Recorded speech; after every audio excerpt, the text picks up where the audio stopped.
Au nom du Père et du Fils et du Saint-Esprit. Amen. Prions le Seigneur. Seigneur notre Dieu, en ces temps de l'Avent, nous venons devant toi avec nos cœurs fatigués, parfois fermés, souvent blessés. Donne-nous la grâce du silence intérieur pour t'écouter, la lumière de ton esprit pour te reconnaître et le courage de Marie pour te répondre. Que ta parole pénètre nos résistances, guérisse nos peurs et prépare en nous une demeure digne de ton Fils. Toi qui vis et règnes pour les siècles des siècles. Amen. Première lecture. Lecture du livre d'Isaïe, le 7e chapitre, du 10e au 16e verset. Le Seigneur envoya le prophète Isaïe dire au roi Akaz: demande pour toi un signe venant du Seigneur ton Dieu, demande-le au fond des vallées ou bien à haut sur les sommets. Akaz répondit: non, je n'en demanderai pas, je ne mettrai pas le Seigneur à l'épreuve. Isaïe dit alors: écoutez, maison de David, il ne vous suffit donc pas de fatiguer les hommes, il faut encore que vous fatiguiez mon Dieu. Eh bien, le Seigneur lui-même vous donnera un signe. Voici que la jeune femme est enceinte, elle enfantera un fils et on l'appellera Emmanuel, c'est-à-dire Dieu avec nous. De même, de crème et de miel, il se nourrira et il saura rejeter le mal et choisir le bien. Avant même que cet enfant sache rejeter le mal et choisir le bien, elle sera abandonnée, la terre dont les deux rois te font trembler. Parole du Seigneur, nous rendons grâce à Dieu.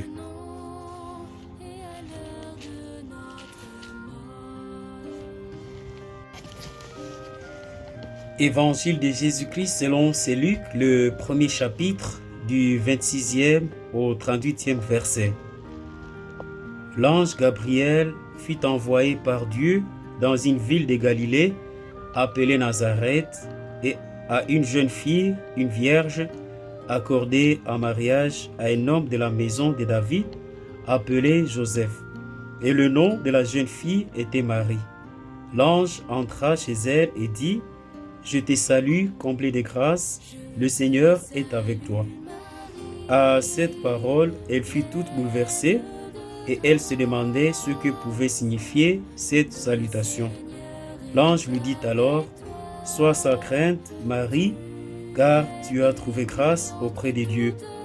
Voici que tu vas concevoir et enfanter un fils, et tu lui donneras le nom de Jésus. Il sera grand, il sera appelé Fils du Très-Haut. Le Seigneur Dieu lui donnera le trône de David son père.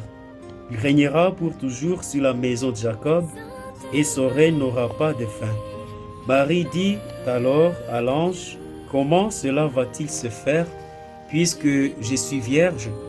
L'ange lui répondit: l'Esprit Saint viendra sur toi, et la puissance du Très-Haut te prendra sous son ombre.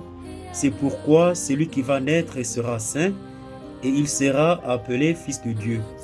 Et voici qu'Élisabeth, ta cousine, a conçu, elle aussi, un fils dans sa vieillesse, et elle en est à son 6e mois, alors qu'on l'appelait la femme stérile, car rien n'est impossible à Dieu.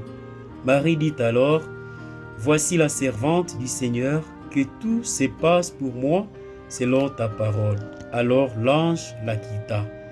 Acclamons la parole de Dieu. Louange à toi, Seigneur Jésus. Mes frères et sœurs bien-aimés, en ce jour de l'Avent, notre marche vers Noël n'est pas une simple attente du calendrier, mais une traversée intérieure, parfois douloureuse, souvent silencieuse, où Dieu vient rejoindre l'homme là où il est fragile. Aujourd'hui, l'essentiel est déjà là. Dieu ne reste pas loin. Dieu entre dans notre histoire, non pas par la force, mais par la petitesse. Non pas par le bruit, mais par éconsentement. Et Dieu avec nous n'est pas une idée, c'est une présence qui cherche une demeure dans notre vie, dans nos faiblesses, dans nos vies blessées. Voilà ce qui doit toucher nos cœurs. Dieu demande une place. Et l'avenir du monde dépend des oui. Et alors, l'évangile de ce jour nous introduit dans une scène d'une sobriété bouleversante où Dieu ne s'adresse pas d'abord aux puissants, mais à une jeune femme inconnue de Nazareth. L'ange dit, le Seigneur est avec toi. Cette parole ne supprime pas le trouble de Marie.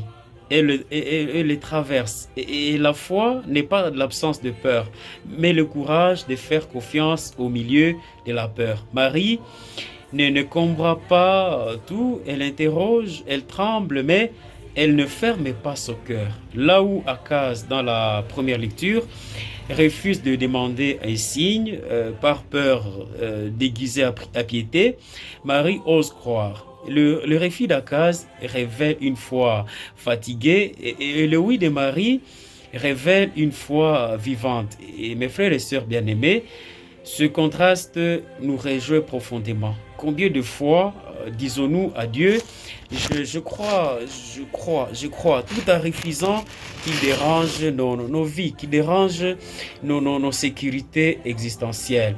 Et alors, nous voulons un Dieu qui rassure, pas un Dieu qui transforme. Akaz craint les signes parce qu'il crée le changement. Marie accepte les signes parce qu'elle accepte de ne plus posséder sa vie ou bien de ne plus se posséder elle-même. Et voilà, mes frères et sœurs, les combats de l'avant.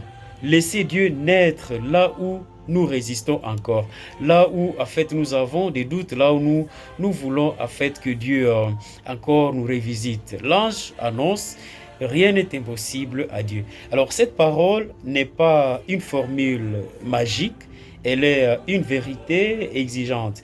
Dieu peut tout, mais il ne fait rien sans notre liberté. Il attend notre réponse au cœur de nos nuits. Nuits des familles déchirées, nuits des jeunes sans avenir, nuits de travailleurs épuisés, nuits de consciences troublées par la corruption, par le mensonge, par la violence ordinaire. Dieu ne fuit pas ces ténèbres, il y entre. Mais il ne les traverse pas sans notre contribution. Il ne traverse pas ces nuits-là parce que nous aussi, nous acceptons de lui ouvrir nos cœurs, de lui ouvrir notre vie. Et le me voici de Marie n'est pas une résignation. C'est un acte de foi radical.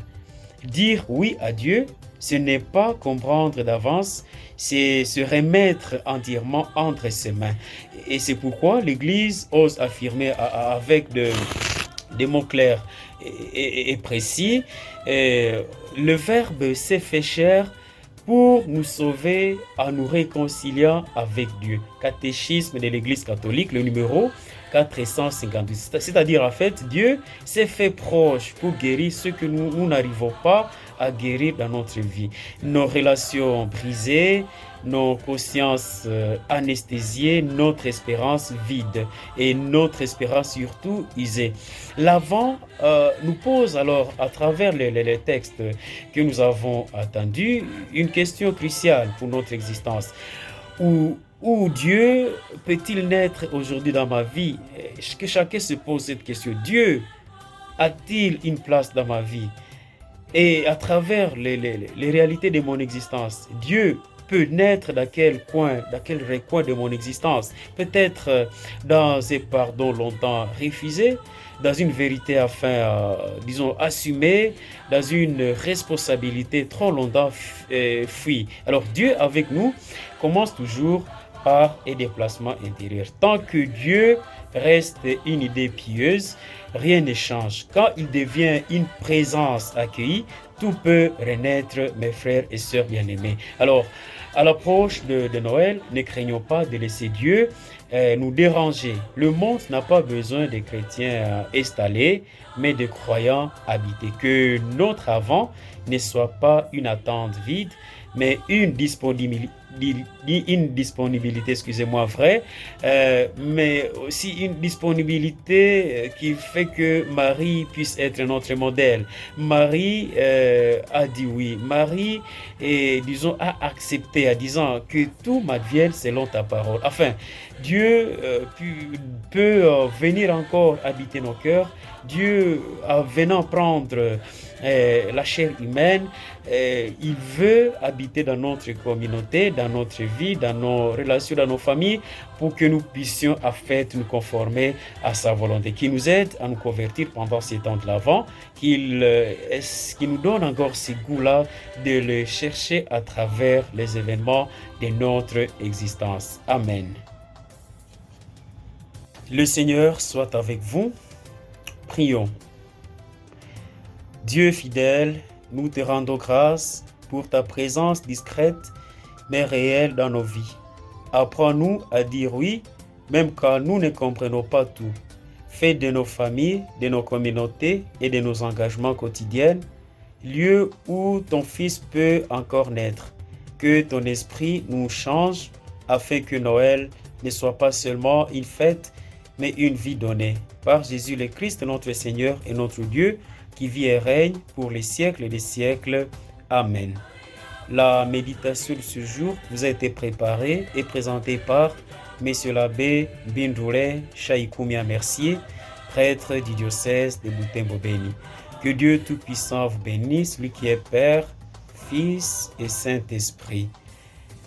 Bonne méditation à tout le monde et bon week-end et surtout bonne préparation de Noël.